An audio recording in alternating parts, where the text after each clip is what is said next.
अस्सलाम वालेकुम और खुशामदीद उर्दू मार्केट चैनल के साथ मैं हूं आपकी मेज़बान मारिया अली। उम्मीद करती हूं कि आप सब खैर वाफियत से होंगे। आज 18 नवंबर 2025 को पाकिस्तान स्टॉक एक्सचेंज में किस तरह का कारोबार हुआ, किस तरह ये कारोबार इख्तिताम पजीर होता है और इसके पीछे कौन से बड़े मैक्रो इकनॉमिक अवामिल हैं, आज की वीडियो में इस पर बात करने जा रहे हैं। लेकिन उससे पहले आपसे रिक्वेस्ट है, अगर अभी तक आपने चैनल को सब्सक्राइब नहीं किया तो कर लीजिएगा और साथ ही साथ बेल के आइकन को क्लिक ज़रूर करें ताकि जितनी वीडियोज़ आ रही हैं आपको बर वक्त मिलती रहें।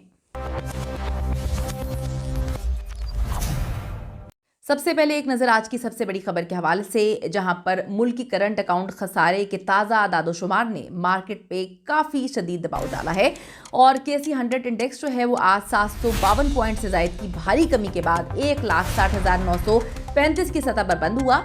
और ये बात वाज़े तौर पर जो है क्लियर हो चुकी है, वाज़े तौर पर जाहिर कर रही है कि सरमायाकार फिलहाल जी अपना रवैया इंतहाई मोहतात रखे हुए हैं। अगर हम आज के सेशन की मुकम्मल तस्वीर देखें तो KSE 100 इंडेक्स ने 0.47% की कमी रिकॉर्ड की है। इंट्राडे ट्रेडिंग के दौरान इंडेक्स ने 1,62,344 की बुलंदी को छुआ, लेकिन अहम तकनीकी सतह पर 1,61,000 को ये बरकरार नहीं रख सका है।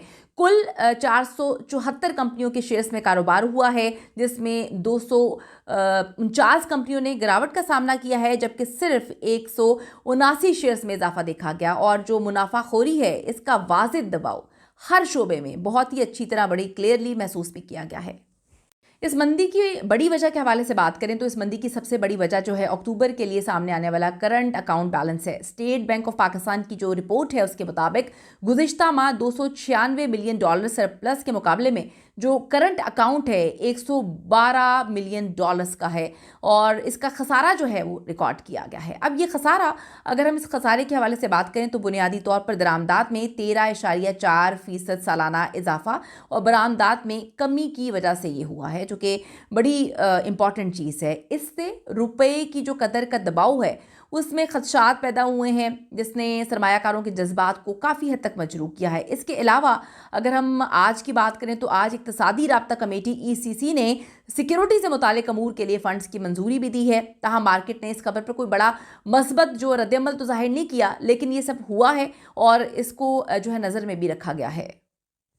और अब देखते हैं कि इनफरादी शेयर्स ने कैसी कारकर्दगी दिखाई है। हुजम के लिहाज से अगर हम बात करें तो वर्ल्ड कॉल टेलीकॉम आज भी मार्केट में सबसे ज़्यादा एक्टिव स्टॉक रहा, जिसकी कीमत जो है 2.04 रुपये के आसपास रही। तमाम अगर हम नुकसान उठाने वाले शेयर्स के हवाले से बात करें तो इस पर हम नज़र डालते हैं जो इंडेक्स पर दबाव डालता है, तो इसमें खैबर टेक्सटाइल मिल्स लिमिटेड है और जिलेट पाकिस्तान लिमिटेड सरे फहरिस्त रहा है, जिनकी कीमतों में नुमाया कमी रिकॉर्ड की गई है। सीमेंट, बैंकारी, तेल और गैस जैसे अहम शोबे आज काफ़ी हद तक दबाव में नजर आए हैं। तकनीकी तजिया बताता है कि आज KSE 100 इंडेक्स 1,61,000 की कलीदी नफसियाती सपोर्ट के लेवल को तोड़ चुका है। अब इंडेक्स की फौरी सपोर्ट 1,60,680 पॉइंट्स पर है, जबकि बुनियादी या जो मजबूत सपोर्ट लेवल है वो 1,60,000 पॉइंट्स पर देखी जा सकती है। अगर ये सतह टूटती है तो मज़ीद गिरावट का ख़तरा है। अगर हम ऊपरी जानिब के हवाले से बात करें तो ऊपरी जानिब फौरी मज़ाहमत यानी कि रेजिस्टेंस 1,62,000 पॉइंट्स पे कायम हुआ, जिसका टूटना मार्केट के लिए रिकवरी का एक बड़ा इशारा होगा। हमारा मजबूरी मार्केट का जो झुकाव है आज के अदादोशुमार की रोशनी में मंदी का शिकार रहा, लिहाजा आपको जो मशवरा हम देंगे सरमायाकारों के लिए मशवरा है कि इंतहाई एहतियात करें और ख़ास तौर पर 1,60,000 की सतह पर करीबी नज़र रखें। बड़ी इंपॉर्टेंट चीज़ है, आपको आंखें खोल कर इस पर फैसले करने पड़ेंगे और हर चीज़ पर नज़र रखनी पड़ेगी। आलमी मंडियों में इस्तेहकाम जो है वो ऊपर रुपये की कदर की हरकत आने वाले दिनों में मार्केट की सिमत का तयन कर लेगा, जिससे आपको काफ़ी चीज़ें जो है वो क्लियर होती हुई नज़र आ जाएंगी। ये था हमारा आज का मार्केट का रिव्यू। अपनी कीमती राय इस हवाले से ज़रूर दीजिएगा, कॉमेंट करें और अगर आपने अभी तक चैनल को सब्सक्राइब नहीं किया तो जल्दी से कर लें, साथ ही बेल के आइकन को क्लिक करें ताकि सारी वीडियोस आपको टाइमली बर वक्त मिलती रहे। मुझे इजाजत दीजिए। See you in the next video. अल्लाह हाफिज़।